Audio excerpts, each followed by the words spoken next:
We're back out with the Escort XDX12. We've tried the Russian ammo. We got the Russian lumpy balls right here.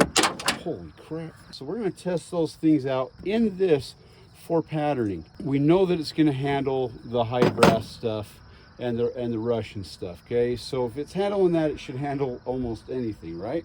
We'll run some target loads through it and see if it cycles those well. We'll go through 2 magazines. This is not a quick magazine to load. And its springs, they are super skookum. We got 2 rounds of the Russian lumpy balls. We're gonna shoot those first, and then we'll test out the rest of it. Yeah, I'm pretty sure that's gonna take care of whatever you need it to take care of. For patterning on the box, we're aiming right here. Check it out. Dead nuts on right there. So we got 1, 2, 3, 4, 5, 6, 7, 8, 9. And then the wad. We'll look at this right here.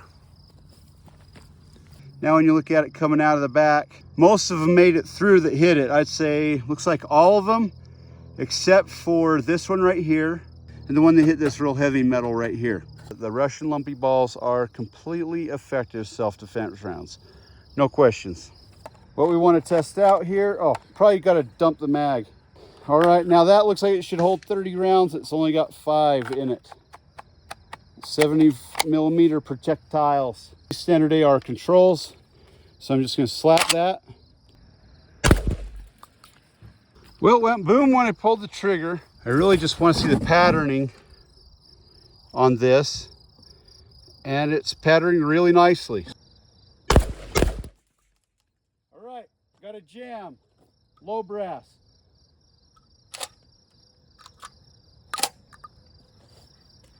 Okay, that gave me a failure to feed right there. Low brass, just target loads, no bueno. And we're gonna shoot this pheasant load with number 4 shot in it right here by Federal.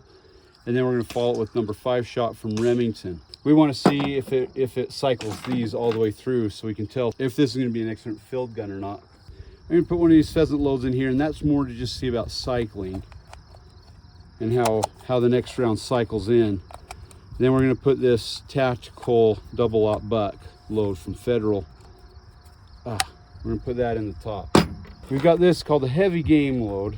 It has a little bit more velocity, so it's got 55 feet per second more velocity. You know, that's not nothing, but and it is something, but it's not anything amazing. It does not turn that into a heavy game load.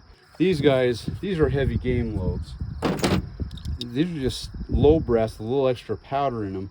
They're really the same thing. You could use these for target loading, and you're not going to see a ton of difference. So I'm going to load those up as well. So this first one we're going to shoot at the cardboard box for patterning. Then after that, we're going to go through and start shooting the pheasant loads.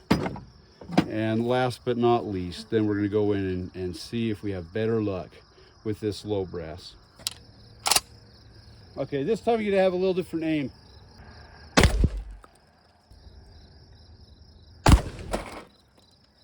All right, now that tactical buckshot, as you can see, it held together tight. They put that in a wad to keep that together. They want to make sure that all 8 of those pellets hit exactly where you're aiming, because you are responsible for every projectile that comes out of your firearm.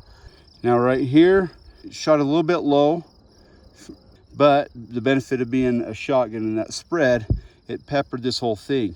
Some of these actually even penetrated that stainless steel. I'm gonna have to shoot this thing with one of those target loads so that you can see the difference between the high brass and the low brass.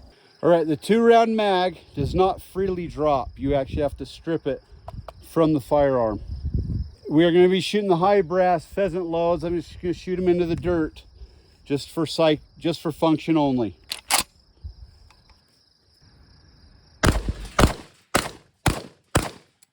This will freely eject from the bottom of the firearm. No malfunctions, no hiccups, no nothing. Everything cycled smoothly.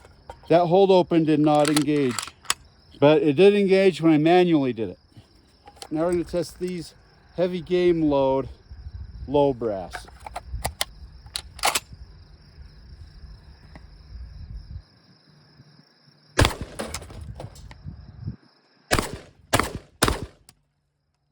All right, look at that. Got a stovepipe. We're going to clear it. And this one at least Let that go forward. We got the bolt to hold open on the last round off of these. I'm gonna run more through this. Let's test her out.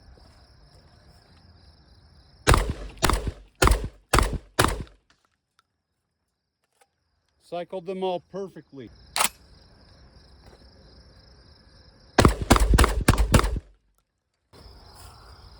Got a lot more spread, which is what you want on a target load, right? And I know they say it's a game load, but it's really just a target load. Got a lot more spread, understandably, just does not have that same impact or oomph that the pheasant load has right there. Not the best for self-defense, but if it's all you got, you better use it.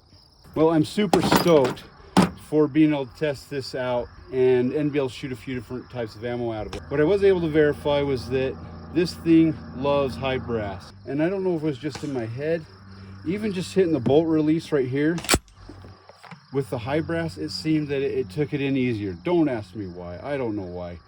But definitely it likes a higher powered load. That extra power that gives us the extra 55 feet per second, that did make a difference in cycling this. Now we had the one issue, but after that, we really only had one issue out of 15. So what that tells me is that if I'm just having fun out at the range, I'm probably gonna be shooting these things. As a blanket statement, would I call this a super reliable shotgun? No. My personal definition, if I'm gonna say this is an ultra reliable shotgun, it's gonna be a shotgun that handles everything thrown at it all the time. Would I consider this an ultra reliable shotgun with the proper ammo? Yes, I would. If you're gonna throw that caveat in there, I would say that. If you can find a good deal on one of these things, the fun factor, A+. Thanks, Waldo, for letting me test this bad boy out. For everybody else out there, keep your stick on the ice.